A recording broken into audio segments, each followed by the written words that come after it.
महाभारत युद्ध समाप्त हो चुका था। युद्ध भूमि में चारों तरफ योद्धाओं के फटे वस्त्र, मुकुट, टूटे शस्त्र, टूटे रथों के चक्के आदि बिखरे हुए थे और वायुमंडल में पसरी हुई थी घोर उदासी। गिद्ध, कुत्ते, सियारों की उदास और डरावनी आवाजों के बीच निर्जन हो चुकी उस भूमि में द्वापर के सबसे महान योद्धा भीष्म पितामह सरसैया पर पड़े सूर्य के उत्तरायण होने की प्रतीक्षा कर रहे थे।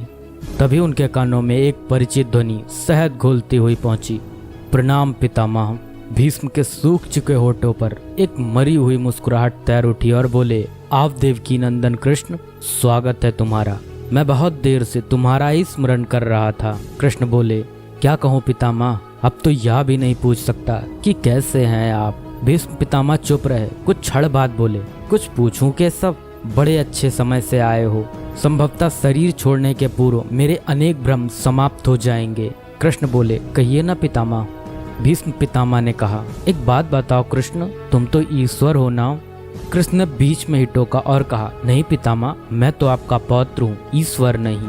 भीष्म उस घोर पीड़ा में भी ठहाके लगाकर हंस पड़े और बोले, कृष्ण, मैं अपने जीवन का स्वयं कभी आकलन नहीं कर पाया। संभवतः नहीं जानता कि अच्छा रहा या बुरा, पर अब तो इस धरा से जा रहा हूँ कन्हैया, अब तो ठगना छोड़ दो।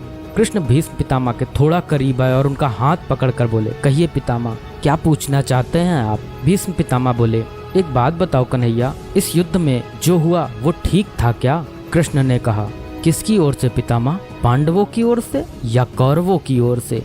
भीष्म पितामह ने कहा, कौरवों के कृत्यों पर चर्चा का तो कोई अर्थ ही नहीं रहा कन्हैया, पर क्या पांडवों की ओर से जो हुआ वो सही था। आचार्य द्रोण का वध, दुर्योधन की जंघा के नीचे प्रहार, दुशासन की छाती का चीरा जाना, जयद्रथ के साथ हुआ छल, निहत्थे कर्ण का वध, यह सब उचित था क्या। कृष्ण ने कहा, इसका उत्तर मैं कैसे दे सकता हूँ पितामह, इसका उत्तर तो उन्हें देना चाहिए जिन्होंने यह किया। उत्तर दे दुर्योधन का वध करने वाले भीम, उत्तर दे कर्ण और जयद्रथ का वध करने वाले अर्जुन। मैं तो इस युद्ध भूमि में कहीं था ही नहीं पितामह। भीष्म पितामह ने कहा, अभी भी छलना नहीं छोड़ोगे कृष्ण। अरे विश्व भले कहता रहे कि महाभारत को अर्जुन और भीम ने जीता, पर मैं जानता हूँ कन्हैया कि यह तुम्हारी और केवल तुम्हारी विजय है। मैं तो उत्तर तुम्ही से पूछूंगा कृष्ण। भीष्म पितामह के इतना कहते ही कृष्ण थोड़ा गंभीर स्वर में बोले, तो सुनिए पितामह, कुछ बुरा नहीं हुआ, कुछ अनैतिक नहीं हुआ, वही हुआ जो होना चाहिए। भीष्म पितामह ने कहा, या तुम कह रहे हो केशव, मर्यादा पुरुषोत्तम राम का अवतार कृष्ण कह रहा है। यह छल तो किसी युग में हमारे सनातन संस्कारों का अंग नहीं रहा, फिर यह उचित कैसे हुआ। कृष्ण ने कहा, इतिहास से शिक्षा ली जाती है पितामह, पर निर्णय वर्तमान की परिस्थितियों के आधार पर लेना पड़ता है। हर युग अपने तर्कों पर, अपनी आवश्यकता के आधार पर अपना नायक चुनता है। राम त्रेता युग के नायक थे, मेरे भाग में द्वापर आया था। हम दोनों का निर्णय एक सा नहीं हो सकता पितामह। भीष्म पितामह ने कहा, मैं कुछ समझ नहीं पाया कृष्ण। कृष्ण ने कहा, पितामह, राम और कृष्ण की परिस्थितियों में बहुत अंतर है। राम के युग में खलनायक भी रावण जैसा शिवभक्त होता था।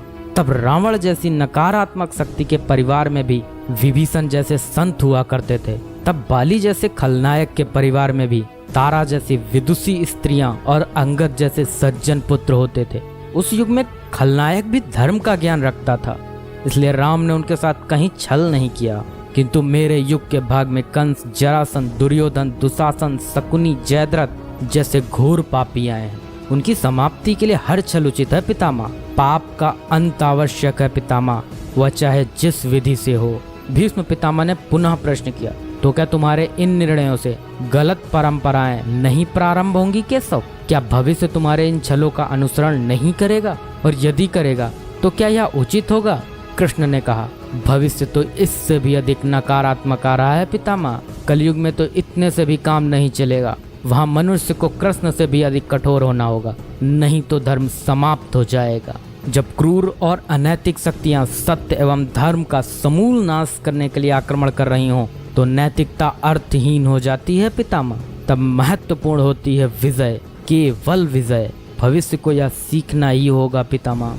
भीष्म पितामह ने पूछा, क्या धर्म का भी नाश हो सकता है केशव, और यदि धर्म का नाश होना ही है तो क्या मनुष्य इसे रोक सकता है। कृष्ण ने कहा, सब कुछ ईश्वर के भरोसे छोड़कर बैठना मूर्खता होती है पितामह। ईश्वर स्वयं कुछ नहीं करता, केवल मार्गदर्शन करता है। सब मनुष्य को ही स्वयं करना पड़ता है। आप मुझे भी ईश्वर कहते हैं ना, तो बताइए ना पितामह, मैंने स्वयं इस युद्ध में कुछ किया क्या? सब पांडवों को ही करना पड़ा ना। यही प्रकृति का संविधान है। युद्ध के प्रथम दिन यही तो कहा था मैंने अर्जुन से, यही परम सत्य है। कृष्ण की बातों को सुनकर भीष्म पितामह संतुष्ट लग रहे थे। उनकी आंखें धीरे धीरे बंद होने लगी। उन्होंने कहा, चलो कृष्ण, या इस पृथ्वी पर अंतिम रात्रि है, कल संभवतः चले जाना होगा। अपने इस अभागे भक्त पर कृपा करना कृष्ण। कृष्ण ने मन में ही कुछ कहा और भीष्म को प्रणाम कर लौट चले। पर युद्ध भूमि के उस डरावने अंधकार में भविष्य को जीवन का सबसे बड़ा सूत्र मिल चुका था। जब अनैतिक और क्रूर शक्तियां सत्य और धर्म का विनाश करने के लिए आक्रमण कर रही हों, तो नैतिकता का पाठ आत्मघाती होता है। ईश्वर कुछ भी नहीं करते, ईश्वर सिर्फ राह दिखाते हैं। सब कुछ हमें ही करना पड़ता है और ईश्वर के भरोसे हाथ पर हाथ रख के बैठे रहना मूर्खता होती है।